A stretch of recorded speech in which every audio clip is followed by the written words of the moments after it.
They say that by 60 your life is a finished book.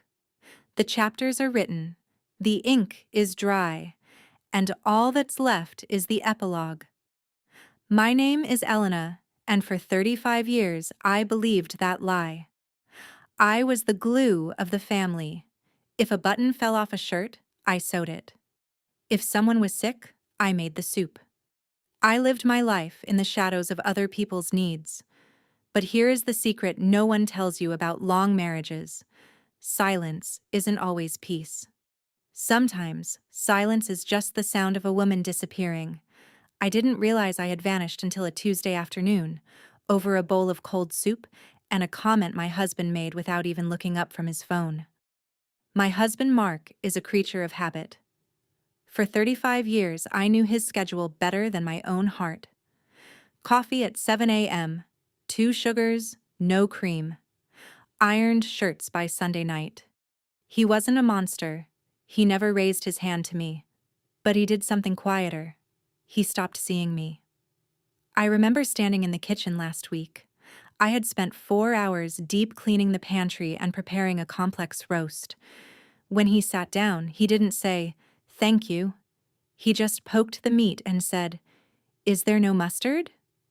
I stood there, looking at my hands, dry from the soap, wrinkled from the years, and I realized I was just an appliance to him. I was a dishwasher that talked, a vacuum cleaner that slept in his bed. The breaking point came when our daughter, Sarah, called. Now I love my grandkids, but Mark has a habit of volunteering my time as if it belongs to him. "Mom, can you take the kids Friday to Monday?" Sarah asked. Before I could check my calendar, because yes, at 62, I actually started having a life. Mark shouted from the living room. "Of course she can. Your mother is just puttering around the house anyway. Send them over." Puttering around. That was it. I had been planning a trip to a small coastal town for a solo wellness retreat. I'd saved the money secretly from my small Etsy craft business. I hadn't told him because I was afraid of his judgment. But in that moment, the fear died.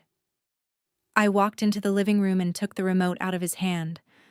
I turned off the TV. "I'm not watching them, Sarah," I said into the phone. "I'm going to the coast. I'll be back Tuesday." The silence that followed was heavy. Mark looked at me like I had suddenly started speaking a foreign language. "What do you mean?" he asked. "You can't go. Who's going to manage the house? Who's going to help me with the tax papers this weekend?" "You are, Mark," I replied. He laughed. It wasn't a kind laugh. "Elena, don't be ridiculous. You're having a midlife crisis 30 years too late.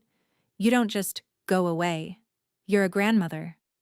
"I am also a woman," I said, and my voice didn't shake, not even a little. "And for the first time in 30 years, that woman is going on vacation. You have a microwave and a phone. If you get hungry, figure it out." The next morning, I did something I had never done. I left the bed unmade. I left the dirty breakfast dishes in the sink. I packed my small suitcase, put on my favorite red lipstick, the one Mark always said was too loud, and I walked out the door. He stood on the porch, looking genuinely confused. Not angry anymore, but lost. Like a child whose mother had disappeared at the grocery store. It made me realize how much I had enabled his helplessness. By doing everything, I had turned my husband into a stranger who couldn't survive a weekend without me. That weekend by the ocean changed everything. I didn't meet anyone else. I didn't have a grand romance. I just sat. I read books that weren't about cooking or parenting.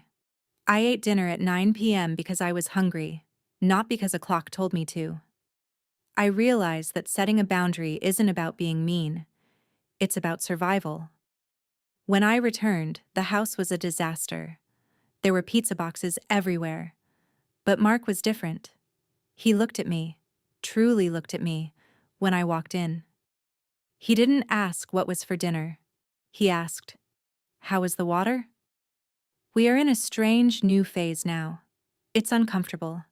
Sometimes we argue because I refuse to go back to the old, invisible Elena, but I'd rather have an honest argument than a silent, lonely marriage. So, I have to ask you, at what age do we stop living for everyone else? Is it selfish to put your own happiness first after 60? Or is it the only way to truly live? I know some of you will think I'm wrong for leaving him to fend for himself, and some of you are probably cheering.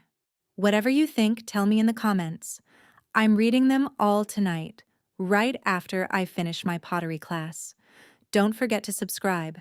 My next story is about the time I found a hidden folder on our shared computer, but that's for next time.